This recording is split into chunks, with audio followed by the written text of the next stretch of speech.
tadi kan mengatakan bahwa chat-chatan itu tidak diberitahu oleh penyidik kepada saudara pada saat pemeriksaan. Apakah dengan tidak diberikannya data tersebut oleh penyidik dapat merubah kesimpulan saudara dalam berkas perkara? Nggak usah. Tidak.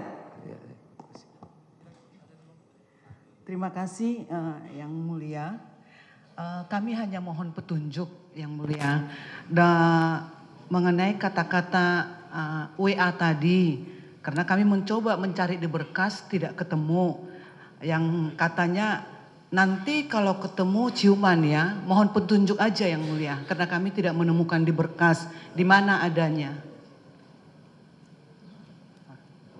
Bisa tunjukkan.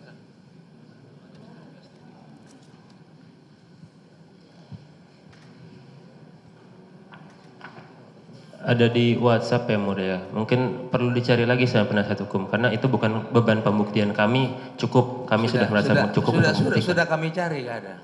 Sudah kami cari nggak ada. Coba cari lebih teliti karena memang ada di situ. Ya ada. Tidak ada, makanya kami menilai bahwa kami sudah tanya, cukup membuktikan Yang Mulia. Iya. Kalau memang penasihat hukum ingin mencari, itu beban mereka untuk mencari. Jangan paksa kami untuk mencari kepentingan Anda. Terima kasih. Bukan, itu kan terungkap di persidangan ini. Makanya kami mohon petunjuk. Karena berkas ini pun menurut kami nih Yang Mulia pasti sama juga dengan yang di jaksa dan juga yang ada di majelis. Untuk itu kami mohon di mana bukan masalah pembuktian ini tapi karena muncul di persidangan ini.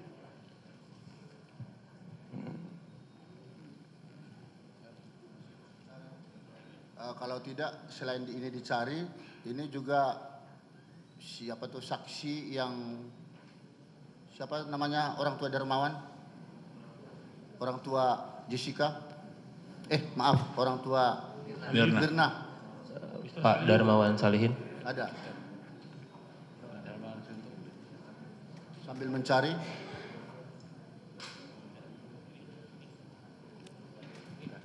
Dia saksi dalam perkara ini juga. Informasinya tadi ada Yang Mulia tapi kami belum melihat lagi. Udah pulang. Dalam sidang berikutnya kita cross check itu ya. Cross check baik. Ya. Sidang berikutnya saja baik Yang Mulia. Jadi begini aja Yang Mulia. Kami menemukan tidak ada. Kalau ada, tentunya itu kan itu buktinya jaksa. Maka jaksa wajib membuktikan itu ada. Kalau jaksa tidak membuktikannya ada, berarti harus dianggap itu tidak ada. Saya kira begitu Yang Mulia. Ya. Jadi kalau tidak diketemukan, tidak dicatat dalam berita acara. Ya, baik Mas. Ya. Saya ada pertanyaan sedikit Yang Mulia. Ahli, saya mau bertanya sedikit aja. Apa bedanya homoseks dan biseks? Homoseks dan biseks. Menurut Kingsley, ya, menurut Kinsey ya, itu seksualitas itu ada skalanya, ya. Skala 0 itu adalah yang heteroseks, full, ya, full heteroseks. Skala 6 adalah yang full homoseks. Di antara 0 sampai 6 itu ada beberapa tingkatan, 1, 2, 3, 4, 5, 6. Yang biseks itu di tengah-tengah, 3, 4 gitu.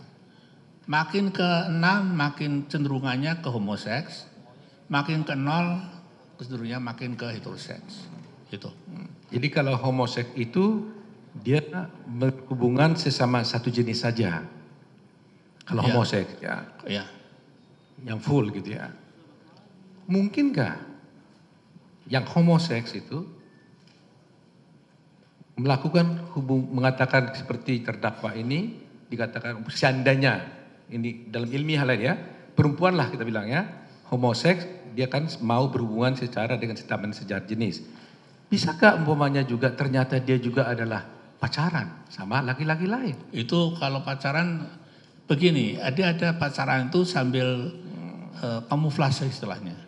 Karena keluarganya masyarakat kan tidak setuju biasanya dengan homoseks.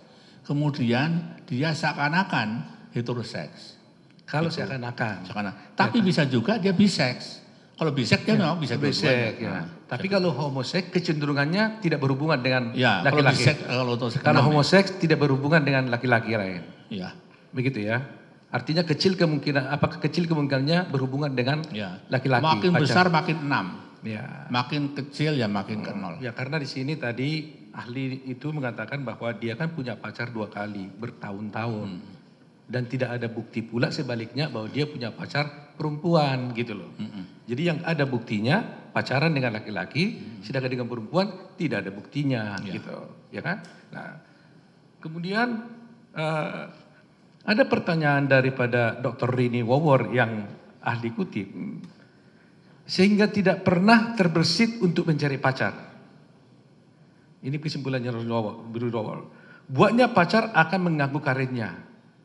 Namun J pernah 2 kali mempunyai pacar, tetapi selama pacaran jarang sekali bertemu. Ini kan saya lihat ini dua frase yang sangat bertentangan ya. Di satu pihak dikatakan tidak terbersit mencari pacar, tapi frase berikutnya adalah dia pacaran 2 kali. Kalau orang tidak terbersit punya pacar, berarti kan tidak akan mungkin punya pacar. Terbersit aja tidak. Oh iya, tidak terbersit tapi kemudian bisa aja. Kedua kan itu. Jadi bagaimana pendapat Ya, ahli? tadinya tidak terbersit. Kemudian ketemu si Patrick apa namanya nih, ya. Iya. Terus Patricknya mendekat, terus tinggal di apartemennya, ya terus punya pacar, bisa aja. Nah, Nggak sengaja itu barangkali. Ya. Yang saya maksud ini adalah bagaimana ahli bisa menarik kesimpulan, walaupun tadi ahli hanya mengatakan menduga ya. Tadi terima kasih ahli hanya bilang menduga bahwa itu homoseksual. Dari mana hubungannya terus ditarik kesimpulan itu? Ya kan ada hasil tesnya. Hah? Ada hasil tesnya, psikotesnya kan ada. Ya di sini Hasil nggak wawancara ada. itu. Karena ahli mengatakan hanya dari 3 hal. Pertama ya, saya baca. Yang pertama itu karena waktu dia dites, dia, data ini saya kaitkan dengan gambar yang dibuat Jessica Kumala dalam tes draw a person. Ya. Yaitu bahwa Jessica Kumala merespon pertama sekali dengan membuat gambar laki-laki. Ya, itu indikasi pertama. Gambar laki-laki tentunya dia pengen laki-laki dong, kok bukan perempuan. Biasanya itu bedanya psikolog sama yang tidak ngerti psikologi. Iya kan? Yang berbaju lengkap. Tunggu sebentar saya Dengan jelaskan. dasi, sementara seorang menggambar untuk tes DAP. Jadi maksud saya, apakah karena Jessica waktu di tes itu menggambar laki-laki, lantas dikatakan dia homoseks gitu? Dalam psikologi begitu. Oh begitu? Dalam psikologi begitu. Tapi tidak berarti. Di mana itu? Jadi di begini. psikologi? Di Kalau mana Pak? sebentar saya jelaskan ya. Oke. Referensinya di mana itu? Oh, referensinya saya bisa kasih kuliah 3 semester. Jadi asal sekali aja orang menggambar. Jadi kalau saya dites menggambar perempuan duluan, langsung saya ini homoseks. Ada kemungkinan. Ada kemungkinan. Dan itu psikologi. Dan untuk itu saya bisa kasih kuliah 3 semester, Pak. Jadi itu sebabnya saudara katakan hanya dugaan. Ya, nggak pasti. karena begini, saya jelaskan dulu ya. Boleh saya jelaskan? Jadi orang yang menggambarkan seperti itu, atau begini, seorang homoseks akan menggambarkan jenis kelamin yang beda dalam draw a person.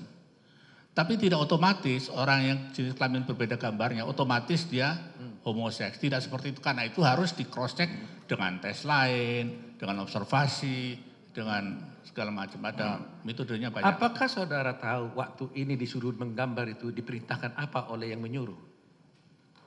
Ya diperintahkan menggambar gitu. Iya, menggambar laki-laki atau perempuan ada saudara tahu nggak? Bahwa sebenarnya dia diperintah untuk menggambar laki-laki. Kalau standarnya itu diperintah membuat gambar orang. Iya, tapi saudara tahu nggak bahwa dia sebenarnya diperintah untuk menggambar laki-laki? Itu saya enggak tahu. Begitu. Itu saya cek tidak seperti itu soalnya. Loh. Saya cek sama Rini Wawornya kan yang mengetes. Dan sudah betul semua. Bahwa itu saudara Jessica menggambar itu ya. Ya, jadi itu Pengakuan ya. dia. Jadi artinya kita kan harus hati-hati mengambil data-data seperti ini kan. Karena Bapak kan nggak susah kita salahkan karena dikasih hanya dokumen. Metode-metodenya kan nggak dijelaskan. Oh nggak saya cek sama mereka. Ya. Saya wawancara mereka itu yang ngetesnya itu. Baik, kalau kita cukup yang mulia. Ada tanggapan terdakwa atas pendapat ahli? Terima kasih Yang Mulia. Keterangan ahli banyak yang tidak benar. Dan dapat saya pertegas lagi, Kalau saya hanya tertarik secara seksual dengan laki-laki, dulu, sekarang, dan akan sampai selama-lamanya. Melalui mengenai pertanyaan soal seksual yang saya tidak jawab, karena saya tidak mengerti. Waktu saya ditanya, kenapa ditanya soal begini? Pikiran saya laki-laki. Makanya saya menjawab, apakah ini pertanyaan model yang majalah Cosmopolitan, yang posisi yang saya suka, atau seberapa saya sering seks dalam 1 minggu. Saya tidak terpikir kalau ini adalah pertanyaan menjebak saya, apakah saya suka sama wanita. Tidak seperti itu. Tapi dapat saya pertegas lagi, saya tidak tertarik dengan wanita. Sudah itu aja. Terima kasih Yang Mulia. Ahli tetap pada pendapatnya ya. Ya. Terima kasih. Boleh meninggalkan ruang. Ya, terima kasih.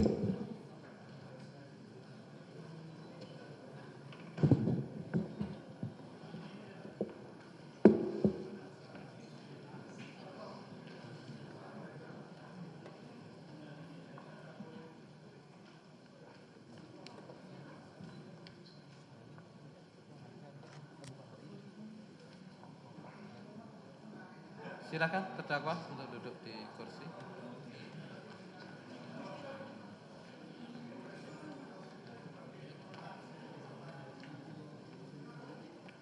Sebagaimana yang telah kita sepakati bahwa hari ini adalah terakhir jaksa mengajukan pembuktian baik saksi maupun ahli. Oleh karenanya persidangan yang akan datang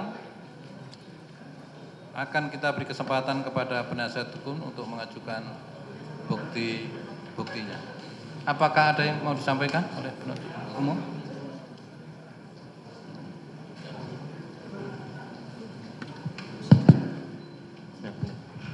Izin Yang Mulia, pada kesempatan ini karena memang ini kesempatan terakhir dari pihak kejaksaan penuntut umum untuk membuktikan, pada prinsipnya saksi dan ahli kami sudah berusaha semaksimal mungkin untuk dihadirkan. Namun ada satu saksi yang dari Australia yang memang sudah kami panggil secara sah dan patut, namun memang belum dapat konfirmasi kehadirannya, dan kami rasa keterangan ini dapat kami sampaikan untuk dibacakan di persidangan ini Yang Mulia, karena kami butuh keterangan ini sebagai tambahan pembuktian dari kami penuntut umum. Saksi itu adalah Christy Louise Carter yang memang sudah ada BAP-nya di persidangan dan memang sudah disumpah dalam penyidikan, dan kami berdasarkan pasal 162 KUHP ingin membacakan keterangan saksi ini untuk diperdengarkan di persidangan. Izin Yang Mulia. Yang Mulia, kami sangat keberatan Yang Mulia. Kami sangat keberatan itu dibacakan. Karena pertama isinya pun hanyalah bersifat-sifat pribadi yang bisa hanya karakter explanation daripada terdakwa ini, hanya soal privasi dan tidak ada kaitannya dengan kejadian sebenarnya dengan perkara ini. Dan juga kita tidak tahu kebenaran orang itu tersebut karena orangnya harus ada yang memverifikasi, paspornya juga tidak ada aslinya di sini, sehingga kita tidak tahu orang itu benar ada atau tidak. Oleh karena itu kami mohon Yang Mulia, kami keberatan sekali kalau itu dibacakan. Tidak baik untuk hak asasi terdakwa ini Yang Mulia. Izin Yang Mulia, pasal 162 KUHP menjelaskan sudah secara tegas bahwa jika saksi sudah memberi keterangan dalam penyidikan, meninggal dunia, atau karena halangan yang tidak sah dapat hadir di sidang, atau tidak dipanggil karena jauh tempat kediaman atau tempat tinggalnya, atau karena sebab lain yang berhubungan dengan kepentingan negara, maka keterangan yang telah diberikan itu dibacakan.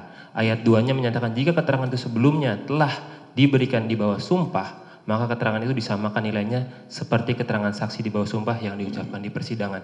Di pasal 162 ini tidak mensyaratkan sedikit pun tentang persetujuan penasihat hukum ataupun terdakwa untuk dibacakan.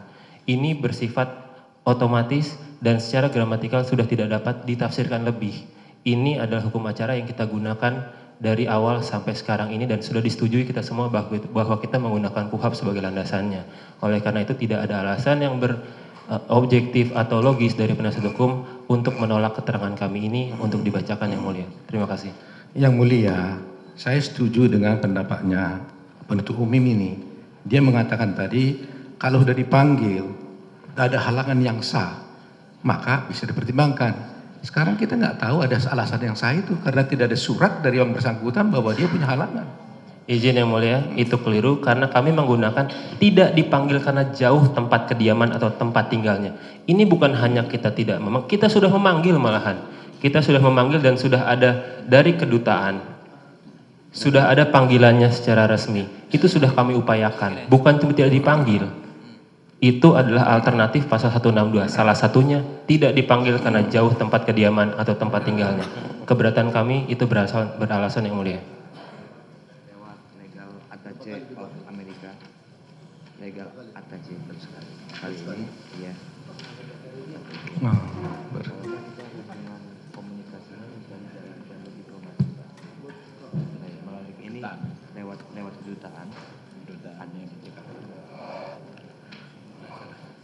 Keberatan yang mulia karena baru dipanggil hanya sekali dan tata cara pemanggilan itu biasanya kan harus ada bukti bahwa hal itu diterima oleh kedutaan Indonesia di Australia.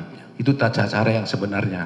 Begini yang mulia, pasal 162 malahan menyatakan tidak dipanggil karena jauh tempat kediaman atau tempat tinggalnya. Ini malah lebih sadis ngomongnya. Tidak dipanggil, kita sudah manggil loh. Ya, cukup ya. Cukup. Sekarang majelis bersikap bahwa terhadap saksi yang sudah dipanggil dan belum datang, majelis akan mempertimbangkan sambil menunggu persidangan ini berjalan. Apabila nanti ternyata panggilan sudah disah setelah pembuktian penuntut umum, apakah majelis akan menentukan dibaca atau tidak, akan kita pertimbangkan nanti. Ya, jadi masih catatan agar supaya jaksa juga melengkapi panggilannya. Apabila nanti setelah pembuktian habis, ternyata majelis memandang perlu untuk dibacakan, maka akan kita beri kesempatan untuk dibacakan. Tetapi kalau majelis memandang itu tidak perlu, maka majelis akan menolak permintaan jaksa penuntut umum. Ya. Kemudian perlu kita sepakati lagi bahwa saksi yang meringankan yang harus diajukan, yang berhak diajukan oleh penasihat hukum untuk kepentingan terdakwa adalah saksi untuk mendukung pernyataan-pernyataan atau keterangan daripada terdakwa. Sehingga perlu disepakati apakah di dalam perkara ini akan kita periksa terdakwa terlebih dahulu atau akan kita dengar saksi yang meringankan terdakwa. Pilihan kami serahkan kepada penasihat hukum. Yang mulia, terima kasih atas pertimbangannya. Kami telah memutuskan bahwa kami akan mengajukan kasih yang meringan dulu dan ahli-ahli yang lain, baru terdakwa yang terakhir kalinya. Izin yang mulia, dari kami karena beban pembuktian ada di penuntut umum dan kami memohon agar rangkaian pembuktian ini tidak terputus dan alat bukti ini menjadi lengkap. Kami memohon agar terdakwa diperiksa terlebih dahulu baru kemudian diperiksa saksi-saksi yang meringankan.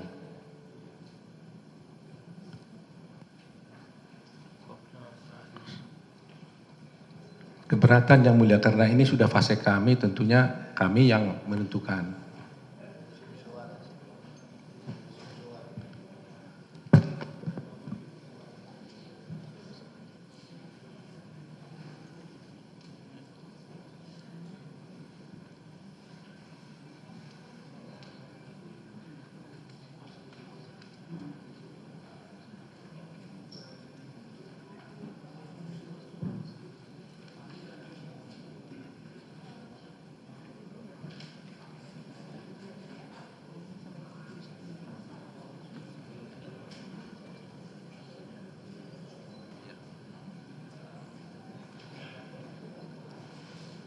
Ya, kalau begitu setelah majelis bermusyawarah kita setuju untuk dihadirkan dulu pembuktian dari pihak terdakwa.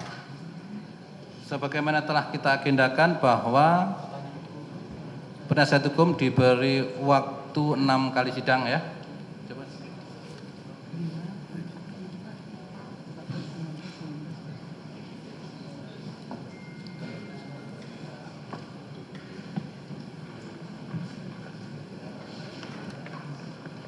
Agar jadwal persidangan ini dipatuhi oleh penasihat hukum, yaitu tanggal 5, tanggal 7, tanggal 14, tanggal 15, tanggal 19, dan tanggal 21.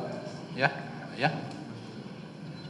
Khusus untuk tanggal 5 kita bisa bersidang sekitar pukul 14 karena Dr. Binsar Blutom harus menghadiri persidangan uji material di MK. Ya, begitu Pak? Ya, hari-hari berikutnya ya kita rencanakan pagi, kecuali ada halangan. Ya, 2 kali.